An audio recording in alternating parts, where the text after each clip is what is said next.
नमस्कार सभी सरकारी कर्मचारी, राज्य कर्मचारी और पेंशन धारकों का एक बार फिर से स्वागत करते हैं हमारे इस YouTube चैनल पर। दोस्तों, इस वक्त की पेंशन धारकों के लिए बहुत ही इंपॉर्टेंट और महत्वपूर्ण खबरें निकलकर सामने आ चुकी है। जी हाँ दोस्तों, खुशखबरी है आप सभी के लिए। डीआर को लेकर खुशखबरी आ चुकी है। जुलाई 2024 से महंगाई भत्ता सीधा आप सभी के लिए फाइनल होने जा रहा है, जिसमें दोस्तों कितनी बढ़ेगी आपकी सैलरी और पेंशन, इसके बारे में दोस्तों आज की इस वीडियो के अंदर संपूर्ण रूप से आप सभी को जानकारी दी जाएगी।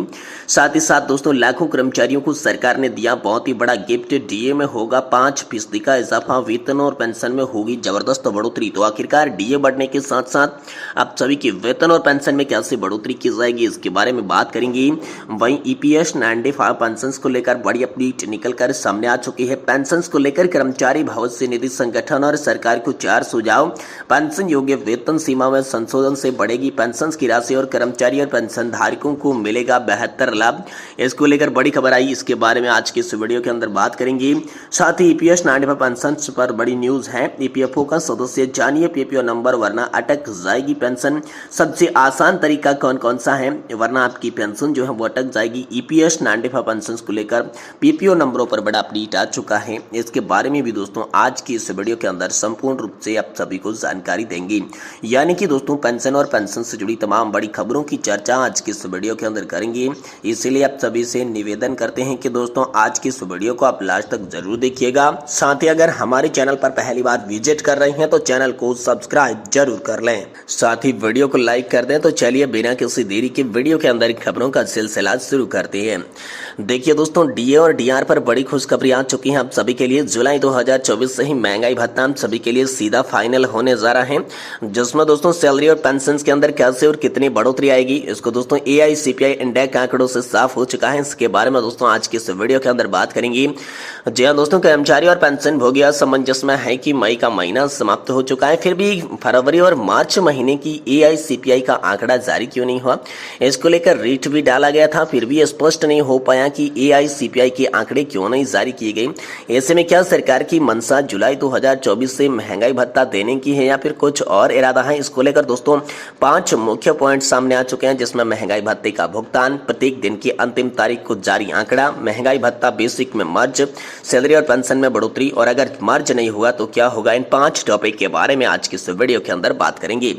देखिए दोस्तों, आप सभी को बता दूं कि एआईसीपीआई के आंकड़े के हिसाब से महंगाई भत्ता तय किया जाता है। साल में 2 बार 6 मई के आधार पर यह महंगाई भत्ते में बढ़ोतरी होती है। जनवरी 2024 से जून 2024 तक के लिए महंगाई भत्ता 50% हो चुका है। इसके बाद जुलाई 2024 से दिसंबर 2024 तक के लिए महंगाई भत्ता कितना होगा वह पूरी तरीके से डिपेंड करता है एआईसीपीआई इंडेक्स के आंकड़ों के ऊपर, लेकिन 2 महीने से लगातार ये आंकड़े जारी नहीं हुए हैं।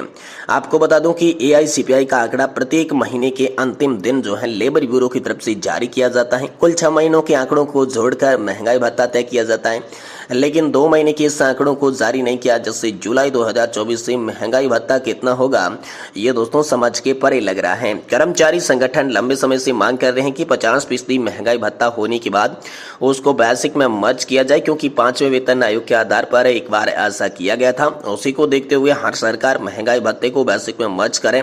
वहीं पर जानकारों का यह भी मानना है कि जुलाई 2024 से सरकार महंगाई भत्ते में बेसिक को मर्ज करना चाहती है। लोकसभा चुनाव की समाप्ति के बाद इसकी आधिकारिक घोषणा भी हो सकती है।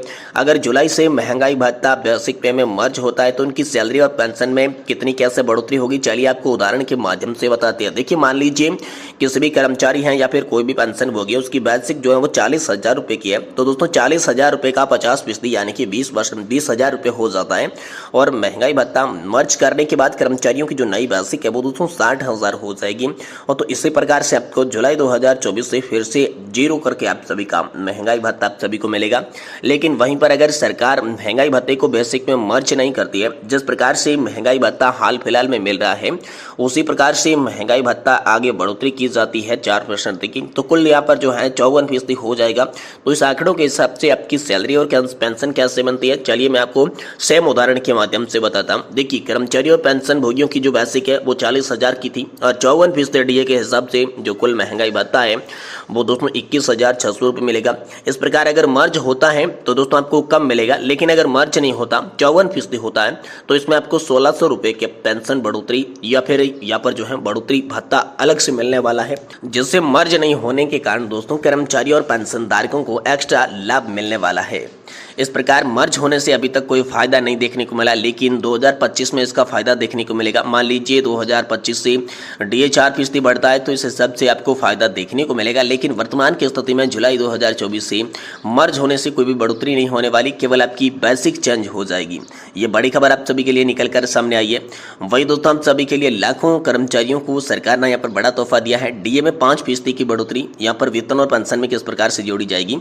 तो देखिए, केंद्र सरकार ने लोकसभा चुनाव के दौरान नौकरशाहों की जेब हाल फिलहाल में भर रही है। कॉस्ट प्रीमियम के 4% की बढ़ोतरी की लगभग सभी को पता है। इस बार केंद्र सरकार के कर्मचारियों के बैंक खाते में दोस्तों 12,600 करोड़ रुपए आएंगे।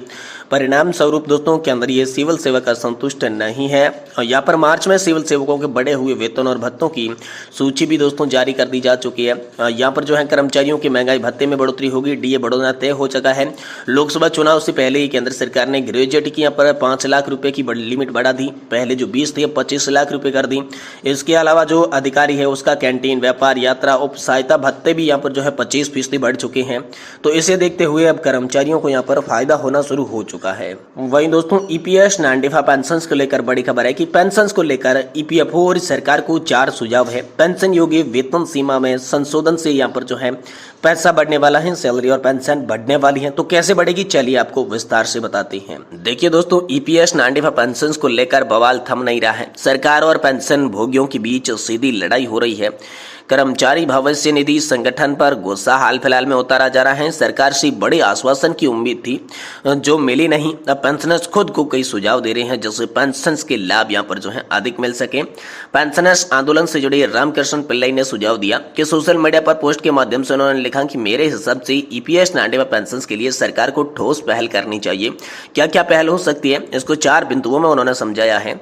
उद्देश्य उनका यही है कि पेंशन भोगियों का इससे भला हो सके। तो दोस्तों आखिरकार 4 पॉइंट समझते हैं जिससे ईपीएस नानडेफा पेंशनर्स को कैसे यहाँ पर लाभ हो सकता है, उसका कैसे भला हो सकता है। देखिए, पहले पॉइंट की बात करें तो सरकार को पिछले संशोधन यानी कि जो पहली बार संशोधन किया गया था 1/9/2014 में, तो उसी वेतन वृद्धि को ध्यान में रखते हुए पेंशन योग्य वेतन की सीमा में संशोधन करना चाहिए।